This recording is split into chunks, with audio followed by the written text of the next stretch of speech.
Hello, trade pros. Fancy seeing you here. 2 likes, and I haven't even started YouTube yet. That's beautiful. I love you guys too. Appreciate you all. Let me turn around and talk to you for a little bit. We have our morning market update for today, Tuesday, August the 27th of 2019. It's going to be a great trading day. I'm wearing my STFR shirt.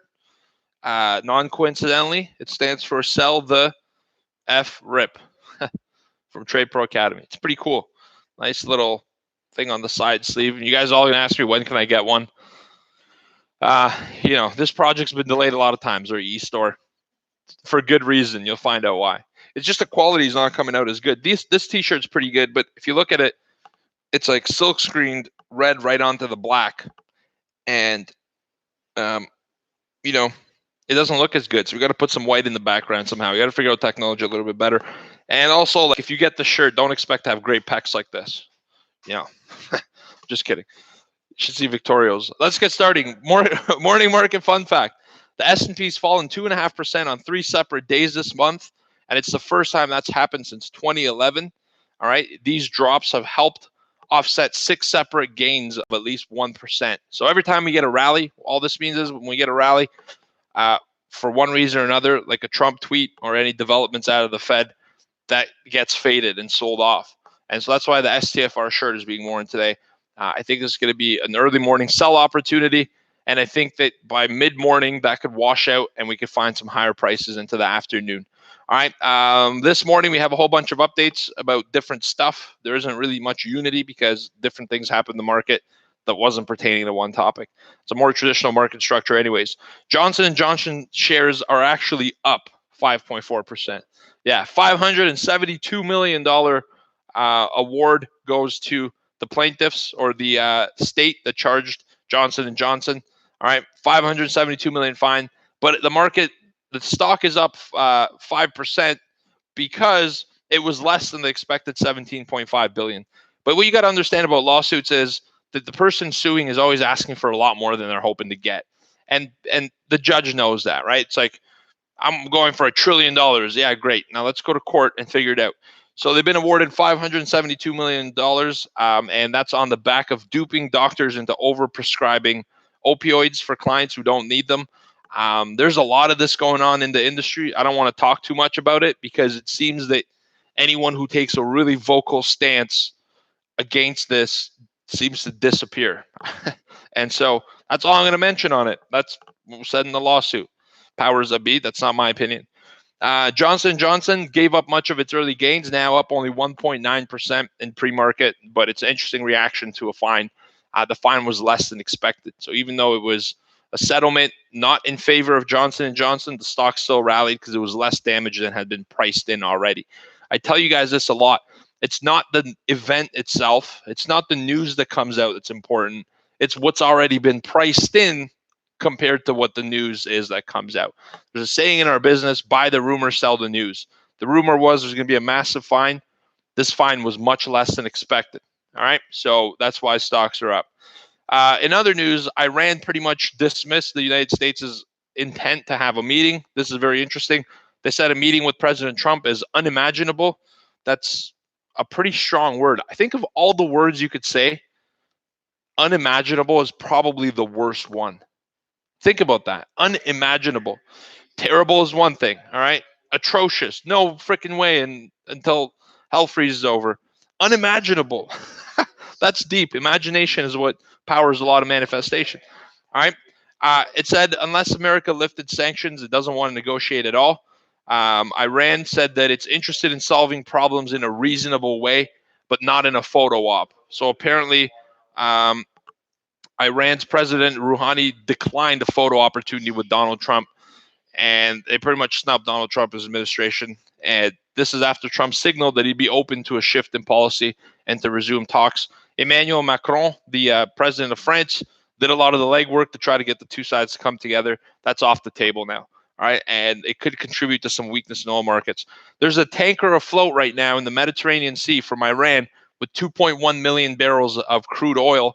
All right, and cash is supposed to be on delivery. Nobody knows who the buyer is. All right, but U.S. intelligence is watching this transaction very closely because Iran's under sanctions. So whoever's buying 2.1 million barrels of oil shouldn't be technically, not shouldn't be, but they're going against the sanctions. All right. I got to tell you something. A lot of people in that side of the world don't really give a crap about sanctions from the U.S. around the other side of the world. And the U.S. obviously wants to protect the sanction agreement in order to get Iran to get out to the table for talks. But at the end of the day, there's 2.1 million barrels afloat, and nobody's taking ownership at this moment, but it's believed to be headed towards Turkey. So that could deteriorate some of the relationships there. So keep an eye out on this story. This is actually a big news story because Iran said yesterday, if anyone tries to intercept the ship, it's going to be a strong defense taken against them, and they're considering sending air vessels to accompany the ship to its port. All right, so this could get tense very quickly. Norway, on to another news item. Norway has a $1 trillion sovereign wealth fund. All right, what is a sovereign wealth fund? It's the country's money as a savings account of profit generated from selling oil. All right, what they're proposing is a $700 billion investment in the U.S. market. So this is very interesting. They have a $700 billion equity portfolio, and it's mostly diversified across Europe. They own a lot of U.S. stock already, but they want to add more. This is going to be very supportive of the rally at the moment. In a letter to the finance ministry today, they said that they want to overweigh their portfolio in U.S. technology stocks and underweigh themselves from Europe because it's underperformed. All right. They currently have the following holdings of tech companies in Norwegian krona. The krona is 9-1 to the US, actually 1-9. 9 krona buys you $1. All right. And so they have 85 billion Norwegian krona of Microsoft Corp, 79 billion of Apple, 69 billion of Amazon, Nestle, Alphabet, Royal Dutch Shell, all right, Novartis, Facebook, Berkshire Hathaway. They have a massive portfolio already in the US, but they want to invest more in the tech sector. So that's a supportive action. At least for the short term, that news is helping pump the market up. Maybe not to the retail crowd, but the institutional investor knows this and have taken note. All right. So this could provide a little bit of relief for short-term support from the sell-off. That's a big development. Okay, that's Norway. Also, isn't it interesting that a Norway sovereign wealth fund owns that much U.S. stock? It's a very interesting thing because sovereign wealth funds have traditionally gone to bond markets to invest their capital. Why? Because they're safer. They get regular coupon payments, less chance of a default. But because they're looking for yield or return, they've had no choice but to go to riskier assets. And what Norway's sovereign wealth fund has done is what a lot of other institutional funds have done, including pension funds and insurance endowments and other companies who have no business dabbling in stock markets to this degree, but they have no choice. Imagine being a pension fund and you are used to getting 4 to 5% return on bonds. All right. Suddenly bonds are paying 1%. All right. So you've lost 4% yield. Multiply that by a couple $1 billion. That profit that you're supposed to generate on a guaranteed basis is now less money to pay out people in your pension program. And so the pension becomes underfunded, and an actuary knocks on the door of the investment officer, the chief investor, CIO. All right. And he says, Mr. CIO, guess what? You're underfunded. We need to generate 6% return this year just to pay the liabilities. Our fund is decreasing in size. Guess what Mr. CIO is doing? He's saying, all right, let me go to find some equities that are going to return that much. Screw it. I know there's a lot of risk. All this translates to an overweight long position that's been going on for a long time. You need to know this info. All right. Today's markets in Asia, Japan's up 1%. Hong Kong's flat. China's up 1.35. India up 0.5 percentage point. In Europe at midday, London's down 0.1%. Paris is up 0.3. Frankfurt's up 0.5 percentage point. And in the United States, Dow and S&P are flat. Nasdaq's up a minute 0.1%. Crude oil gains on today's session up 1.1%. It was trading at 54.23. It opened at 54.53, put the high in at 57, and then we got a big opening fade down to the VWAP. Opening range lows now at the 21. All right, so oil, even though it's had some gains overnight, it's starting to sell off a little bit here. She looks a little top heavy to me. All right, gold prices flat for the most part. We're getting a little bit of a bid now, but we were trading. We opened up at 1540.70. The overnight high was 44.60, and we're way below the 65 peak after the Trump squawk.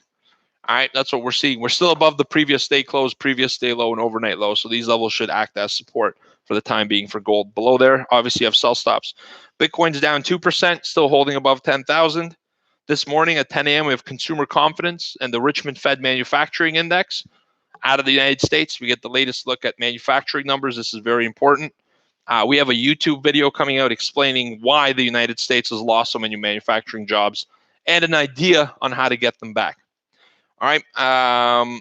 1 p.m. we have results of a 40 billion 2-year note auction, and that's the day. Not too many volatile events. Keep your ear out on the news squawk. At any moment, we could drop news that cause some volatility in the marketplace. If you don't know that this is the news-driven market, let me be the first to tell you this is a news-driven market these days. There's consolidation when there's no news.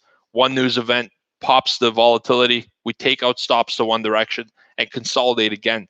Today, I'm seeing early morning weakness followed by a mid-morning reversal, continuation of the upside all through the afternoon. I think we take out some more buy stops. The risk sentiment has shifted. It's a little bit more risk on. There's more appetite for risk, and I think that's going to translate to higher stock prices through the course of the day. But first, we fade the open. All right, you guys take care. Have a great day. I hope you enjoyed this morning market update. The only thing better than this morning market update is being in our trading room, because I turn around, we start the trading room and trade together every day until 11 a.m.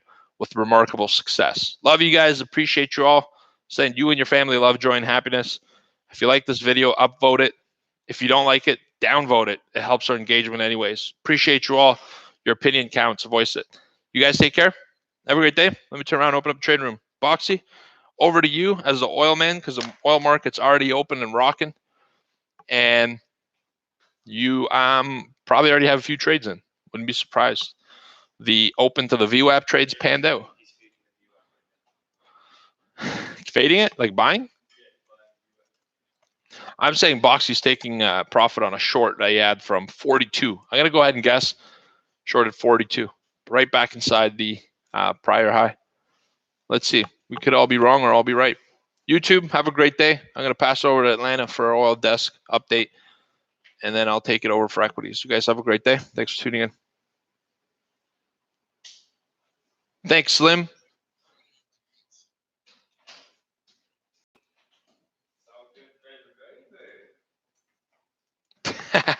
I guessed it to the tick.